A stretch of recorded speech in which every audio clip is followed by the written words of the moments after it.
ನಾವು ಭಾರತ ಸಮಾಜದ ಸುಧಾರಣೆ ಇತಿಹಾಸದ ಪುಟವನ್ನು ತಿರುವಿ ನೋಡಿದಾಗ ನಮಗೆ ನೆನಪಾಗುವುದು ಮಹಾತ್ಮ ಜ್ಯೋತಿಬಾಯಿ ಫುಲೆ ಮತ್ತು ಅವರ ಅಕ್ಷರವಾದ ಸಾವಿತ್ರಿಬಾಯಿ ಫುಲೆ.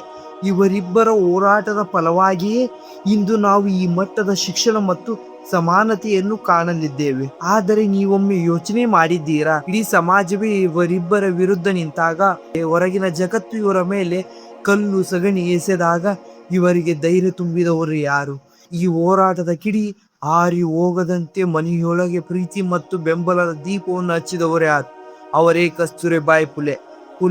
ಜ್ಯೋತಿಬಾಯಿ ಫುಲೆ ಅವರ ಅಣ್ಣನಾದ ರಾಜಾರಾಮ್ ಅವರ ಪತ್ನಿ, ಅಂದರೆ ಸಾವಿತ್ರಿಬಾಯಿ ಫುಲೆ ಅವರು ಅಕ್ಕರೆಯ ಅತ್ತಿಗೆ. ಸಾಮಾನ್ಯವಾಗಿ ಇತಿಹಾಸದ ದೊಡ್ಡ ವ್ಯಕ್ತಿಗಳನ್ನು ಹೆಸರು ಮಾತ್ರ ನಾವು ನೆನಪಲ್ಲಿ ಇಟ್ಟುಕೊಳ್ಳುತ್ತೇವೆ. ಆದರೆ ಆ ದೊಡ್ಡ ವ್ಯಕ್ತಿಯ ಸಮಾಜಕ್ಕೆ ಮುಖಾಮುಖಿಯಾಗಲು ಅವರ ಮನೆಯಲ್ಲಿ ಒಂದು ಗಟ್ಟಿ ಭದ್ರ ಬುನಾದಿ ಇರಬೇಕಾಗುತ್ತದೆ. ಕಸ್ತೂರಿಬಾಯಿ ಅವರು ಇಂತಹ ಒಂದು ಶಕ್ತಿಯಾಗಿದ್ದರು. ಅಕ್ಷರ ಬಾರದಿದ್ದರೂ ಅಕ್ಷರ ಕಲಿಸುವ ಹೋರಾಟಕ್ಕೆ ಅವರ ಮನೆಯ ಜವಾಬ್ದಾರಿ ಎಂದು ಹೆಗಲು ಕೊಟ್ಟಿದ್ದರು. ಇನ್ಕೇಸ್ ಈ ವಿಡಿಯೋದಲ್ಲಿ ನಾವು ಕಸ್ತೂರಿಬಾಯಿ ಅವರ ಬದುಕು ಮತ್ತು ಅವರು ಅನುಭವಿಸಿದ ಕಷ್ಟ ಮತ್ತು ಫುಲೆ ಅವರ ಕುಟುಂಬದ ಕ್ರಾಂತಿಯಲ್ಲಿ ಅಡಗಿರುವ ದೊಡ್ಡ ಪಾತ್ರದ ಬಗ್ಗೆ ತಿಳಿಯೋಣ. ಇದು ಕೇವಲ ಒಬ್ಬ ಮಹಿಳೆಯ ಕಥೆಯಲ್ಲ, ಇದು ಮೌನವಾಗಿ ನಡೆದ ಕ್ರಾಂತಿಯ ಕತೆ. 1848ರಲ್ಲಿ ಜ್ಯೋತಿಬಾಯಿ ಫುಲೆ ಅವರು ಮೊದಲ ಬಾರಿಗೆ ಶೂದ್ರ ಮತ್ತು ಅತಿ ಶೂದ್ರ ಹೆಣ್ಣು ಮಕ್ಕಳಿಗಾಗಿ ಶಾಲೆಯನ್ನು ತೆರೆದಾಗ ಅಂದು ಇಡೀ ಸಮಾಜದಲ್ಲಿ ದೊಡ್ಡ ಸಂಚಲನವೇ ಮೂಡಿತ್ತು. ಮೇಲ್ವರ್ಗದ ಜನರು, ಧರ್ಮಾಧಿಕಾರಿಗಳು ಫುಲೆ ದಂಪತಿಗಳ ಮೇಲೆ ಕೆಂಡಗಾರುತ್ತಿದ್ದರು. ಆದರೆ ಈ ವಿರೋಧ ಕೇವಲ ಬೀದಿಯಲ್ಲಿ ಮಾತ್ರ ಇರಲಿಲ್ಲ, ಅಂದು ಅವರ ಮನೆಯ ಹೊಸಲಿನವರೆಗೂ ಬಂದಿತ್ತು. ಸಮಾಜದ ಒತ್ತಡಕ್ಕೆ ಮಣಿದ ಜ್ಯೋತಿಬಾಯಿ ಅವರ ತಂದೆ ಗೋವಿಂದರಾವ್ ಅವರು ಒಂದು ಕಠಿಣ ನಿರ್ಧಾರವನ್ನು ತೆಗೆದುಕೊಂಡರು. ಒಂದು ಸಮಾಜದ ಸುಧಾರಣೆ ಕೆಲಸ ಬಿಡಿ, ಇಲ್ಲ ಈ ಮನೆಯಿಂದ ಹೊರಟು ಹೋಗಿ ಎಂದು ಆಜ್ಞೆ ಮಾಡಿದರು. ಜ್ಯೋತಿಬಾಯಿ ಮತ್ತು ಸಾವಿತ್ರಿಬಾಯಿ ಅವರ ಸತ್ಯ ಹಾದಿಯನ್ನು ಬಿಡಲಿಲ್ಲ. ಅವರು ಆ ಮನೆಯನ್ನು ಬಿಟ್ಟು ಹೊರಬರಲು ನಿರ್ಧರಿಸಿದರು. ಆಗ ಕಸ್ತೂರಿಬಾಯಿ ಅವರ ಸ್ಥಿತಿ ಏನಾಗಿರಬಹುದು? ಕಸ್ತೂರಿಬಾಯಿ ಅವರ ಪತಿ ರಾಜಾರಾಮ್ ಅವರು ಜ್ಯೋತಿಬಾಯಿ ಅವರ ಅಣ್ಣ. ಸಹಜವಾಗಿಯೇ ಇಡೀ ಕುಟುಂಬ ಇಕ್ಕಟ್ಟಿಗೆ ಸಿಲುಕಿತ್ತು. ಒಂದು ಕಡೆ ತಂದೆಯ ಆಜ್ಞೆ, ಇನ್ನೊಂದು ಕಡೆ ಪ್ರೀತಿಯ ತಮ್ಮನ ಹೋರಾಟ. ಆ ಸಮಯದಲ್ಲಿ ಕಸ್ತೂರಿಬಾಯಿ ಅವರು ಅಳುಕದೆ ನಿಂತರು. ಅವರು ಕೇವಲ ಪತಿಯಾಗಿ ಅಲ್ಲ, ಬದಲಾಗಿ ಒಬ್ಬ ಕ್ರಾಂತಿಕಾರಿ ಅತ್ತಿಗೆಯಾಗಿ ತನ್ನ ಪತಿಗೆ ಧೈರ್ಯ ತುಂಬಿದರು. ಅವರು ರಾಜಾರಾಮ್ ಅವರಿಗೆ ಹೇಳಿದರು, ತಮ್ಮ ಮತ್ತು ತಂಗಿ ಮಾಡುತ್ತಿರುವ ಈ ಧರ್ಮದ ಕೆಲಸ ಜ್ಞಾನ ನೀಡುವುದು ಪಾಪವೇನಲ್ಲ. ಕಸ್ತೂರಿಬಾಯಿ ಅವರ ಈ ಬೆಂಬಲವಿಲ್ಲದಿದ್ದರೆ ಫುಲೆ ದಂಪತಿಗಳಿಗೆ ಈ ಕಠಿಣ ದಿನಗಳಲ್ಲಿ ಮಾನಸಿಕವಾಗಿ ಕುಸಿಯದಂತೆ ತಡೆಯುವುದು ಕಷ್ಟವಿತ್ತು. ಮನೆಯವರೇ ಶತ್ರುಗಳಾಗುವ ಈ ಹೊತ್ತಿನಲ್ಲಿ ಕಸ್ತೂರಿಬಾಯಿ ಅವರು ಮನೆಯೊಳಗೆ ರಕ್ಷಾ ಕವಚದಂತೆ ನಿಂತರು. ಹೊರಗಿನ ಜಗತ್ತಿನ ಕ್ರಾಂತಿಗಿಂತ ಮನೆಯೊಳಗಿರುವ ಕ್ರಾಂತಿ ತುಂಬಾ ದೊಡ್ಡದಾಗಿರುತ್ತದೆ. ಕಸ್ತೂರಿಬಾಯಿ ಅವರು ಒಂದು ತೋರಿದ ಆ ಧೈರ್ಯ ಮುಂದೆ ಅಕ್ಷರ ಕ್ರಾಂತಿಗೆ ದೊಡ್ಡ ಶಕ್ತಿ ಆಗಿತ್ತು. 1873ರಲ್ಲಿ ಮಹಾತ್ಮ ಜ್ಯೋತಿಬಾಯಿ ಫುಲೆ ಅವರು ಸತ್ಯ ಶೋಧಕ ಸಮಾಜವನ್ನು ಸ್ಥಾಪಿಸಿದರು. ಇದರ ಮುಖ್ಯ ಉದ್ದೇಶ ಶೋಷಿತರಿಗೆ ಮತ್ತು ಮಹಿಳೆಯರಿಗೆ ಸಮಾನ ಹಕ್ಕನ್ನು ದೊರಕಿಸುವುದಾಗಿತ್ತು. ಈ ಚಳುವಳಿಯಲ್ಲಿ ಜ್ಯೋತಿಬಾಯಿ ಅವರು ನೆರಳಿನಂತೆ ಕಸ್ತೂರಿಬಾಯಿ ಅವರು ಕೆಲಸ ಮಾಡಲು ಆರಂಭಿಸಿದರು. ನೋಡಿ, ಕಸ್ತೂರಿಬಾಯಿ ಅವರು ಅಕ್ಷರ ಕಲ್ತಿರ್ಲಿಲ್ಲ ನಿಜ, ಆದರೆ ಅವರು ಸಮಾಜದ ನೋವನ್ನು ಚೆನ್ನಾಗಿ ಅರ್ಥ ಮಾಡಿಕೊಂಡಿದ್ದರು. ಜ್ಯೋತಿಬಾಯಿ ಅವರ ಸಭೆಗಳಿಗೆ ಬರುವ ಮಹಿಳೆಯರನ್ನು ಸಂಘಟಿಸುವುದು, ಅವರ ಕಷ್ಟಗಳನ್ನು ಆಲಿಸುವುದು ಕಸ್ತೂರಿಬಾಯಿ ಅವರ ನಿತ್ಯ ಕೆಲಸವಾಗಿತ್ತು. ಅಕ್ಷರವಿಲ್ಲದಿದ್ದರೂ ಅನುಭವಿಸಿದ ಜ್ಞಾನದಿಂದ ಅವರು ಒಬ್ಬ ದೊಡ್ಡ ಸಂಘಟಕಿಯಾಗಿ ಬೆಳೆದಿದ್ದರು. ಕಾಲದಲ್ಲಿ ವಿಧಿಯರ ಸ್ಥಿತಿ ನರಕವಾಗಿತ್ತು. ಅವರಿಗೆ ಮರು ಮದುವೆಯೇ ಇರಲಿಲ್ಲ. ಸತ್ಯ ಶೋಧಕ ಸಮಾಜದ ಮೂಲಕ ನಡೆಯುತ್ತಿದ್ದ ಪುರೋಹಿತರಿಲ್ಲದ ಮದುವೆಯಲ್ಲಿ ಮಹಿಳೆಯರಿಗೆ ಧೈರ್ಯ ತುಂಬುವ ಕೆಲಸ ಕಸ್ತೂರಿಬಾಯಿ ಅವರು ಮಾಡುತ್ತಿದ್ದರು. ಸಮಾಜದ ವಿರೋಧಿಸಿದಾಗ ಇದು ಧರ್ಮವಲ್ಲ, ಇದು ಮಾನವೀಯತೆ ಎಂದು ಗಟ್ಟಿಯಾಗಿ ನಿಂತರು. ಅಷ್ಟೇ ಅಲ್ಲ, ಅಬ್ರಲಾಶ್ರಮದ ಜವಾಬ್ದಾರಿಯಲ್ಲೂ ಅವರ ಪಾತ್ರ ದೊಡ್ಡದಾಗಿತ್ತು. ಸಮಾಜದಿಂದ ನಿಂದಿಸಲ್ಪಟ್ಟ ಮಹಿಳೆಯರಿಗೆ, ದಾರಿ ಇಲ್ಲದ ಅಬಲೆಯರಿಗೆ ಕಸ್ತೂರಿಬಾಯಿ ಅವರು ಅಮ್ಮನಾಗಿ ನಿಂತಿದ್ದರು. ಮನೆಗೆ ಬಂದ ಅನಾಥ ಮಕ್ಕಳನ್ನು ಪೋಷಿಸುತ್ತಿದ್ದರು.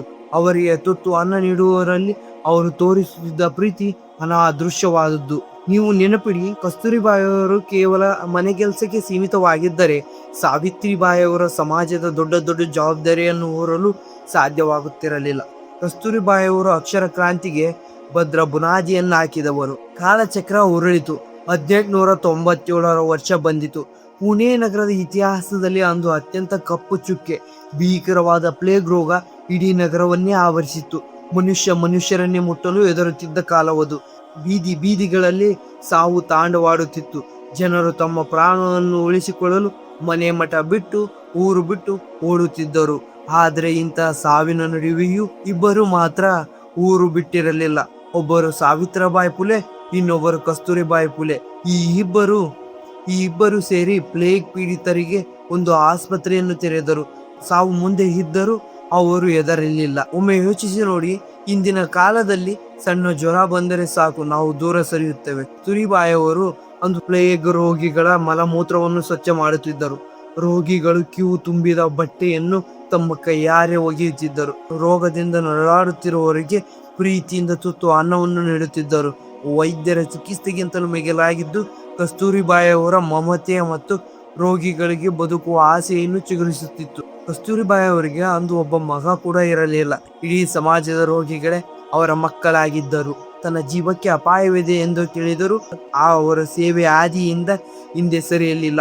ಒಬ್ಬ ಮನುಷ್ಯನಾಗಿ ಇಡೀ ಸಮಾಜದ ನೋವಿಗೆ ಅಮ್ಮನಾಗಿ ಸ್ಪಂದಿಸಿದ ರೀತಿ ಇದೆಯಲ್ಲ, ಅದುವೇ ನಿಜವಾದ ಕ್ರಾಂತಿ. ನೋಡಿ, ನಾವು ಕೇವಲ ಭಾಷಣ ಮಾಡುವವರನ್ನು ನೋಡಿರುತ್ತೇವೆ, ಆದರೆ ಸಾವಿನ ಮಧ್ಯೆ ನಿಂತು ನಿಸ್ವಾರ್ಥ ಸೇವೆ ಮಾಡಿದವರು ಸಾವಿತ್ರಿಬಾಯಿ ಪುಲೆಯವರು. ಇತಿಹಾಸ ಪುಟಗಳಲ್ಲಿ ಅಷ್ಟು ಸುಲಭವಾಗಿ ಅಳಿಸಿ ಹೋಗುವಂಥದ್ದಲ್ಲ. ಏಕೆ ಇಲ್ಲಿವರೆಗೆ ನಾವು ಕಸ್ತೂರಿಬಾಯಿ ಪುಲೆ ಎಂಬ ಅಸಾಧಾರಣ ಜೀವನದ ಬಗ್ಗೆ ಕೆಲವು ಪುಟಗಳನ್ನು ತಿರುವಿ ಹಾಕಿದ್ದೇವೆ. ಇತಿಹಾಸದ ಪುಸ್ತಕದಲ್ಲಿ ಇವರ ಹೆಸರು ಸಣ್ಣ ಅಕ್ಷರದಲ್ಲಿ ಇರಬಹುದು, ಆದರೆ ಅವರ ಸಾಧನೆ ಆದಿ ಮಾತ್ರ ಬಲು ದೊಡ್ಡದು. ಇವತ್ತು ನಾವು ಪ್ರಚಾರದ ಜಗತ್ತಿನಲ್ಲಿ ಬದುಕುತ್ತಿದ್ದೇವೆ. ಸಣ್ಣ ಕೆಲಸ ಮಾಡಿದರೂ ಅದರ ದೊಡ್ಡ ಫೋಟೋ ತೆಗೆದು ಜಗತ್ತಿಗೆ ತೋರಿಸಲು ಬಯಸುತ್ತಿದ್ದೇವೆ. ಆದರೆ ಕಸ್ತೂರಿಬಾಯಿಯವರು ಒಮ್ಮೆ ನೋಡಿ, ಅವರು ಯಾವುದೇ ಪ್ರಚಾರ ಬಯಸಲಿಲ್ಲ, ಯಾವುದೇ ಬಿರುದು ಬಾವಲಿಗಳಿಗಾಗಿ ಹಂಬಲಿಸಲಿಲ್ಲ. ಜ್ಯೋತಿಬಾಯಿ ಮತ್ತು ಸಾವಿತ್ರಿಬಾಯಿ ಅವರು ಅಕ್ಷರ ಕ್ರಾಂತಿಯ ಜ್ಯೋತಿಯ ಹಾರಿ ಹೋಗದಂತೆ ತನ್ನ ಇಡೀ ಜೀವನವನ್ನೇ ಅದಕ್ಕೆ ಎಣ್ಣೆಯಾಗಿ ತುರಿದವರೇ ಈ ಕಸ್ತೂರಿಬಾಯಿಯವರು.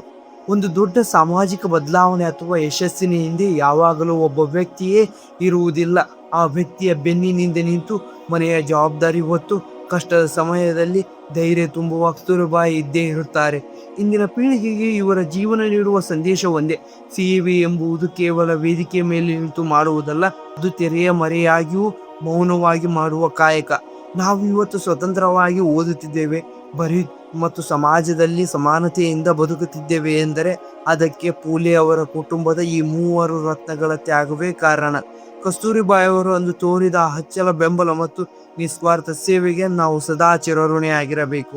ಬನ್ನಿ, ಇತಿಹಾಸದ ಈ ಮೌನ ಕ್ರಾಂತಿಯನ್ನು ನಮ್ಮ ಮನಸ್ಸಿನಲ್ಲಿ ಸದಾ ಜೀವಂತವಾಗಿಸೋಣ. ಅವರ ಆದರ್ಶಗಳು ನಮ್ಮ ಬದುಕಿಗೆ ದಾರಿದೀಪವಾಗಲಿ. ಕಸ್ತೂರಿಬಾಯಿ ಪುಲೆ ಅವರ ಕಥೆಯನ್ನು ನನ್ನ ಜೊತೆ ಆಲಿಸಿದ್ದಕ್ಕಾಗಿ ಧನ್ಯವಾದಗಳು. ಇನ್ ಕೇಸ್ ಈ ವಿಡಿಯೋ ನಿಮಗೆ ಇಷ್ಟ ಆಗಿದೆ ಅಂದ್ಕೊಳ್ತೀನಿ. ಇಷ್ಟ ಆದರೆ ಈ ಚಾನಲ್ನ ಸಬ್ಸ್ಕ್ರೈಬ್ ಮಾಡ್ಕೊಳ್ಳಿ. ಮತ್ತೆ ನೆಕ್ಸ್ಟ್ ವಿಡಿಯೋದಲ್ಲಿ ಸಿಗೋಣ. ಓಕೆ ಫ್ರೆಂಡ್ಸ್, ಬಾಯ್.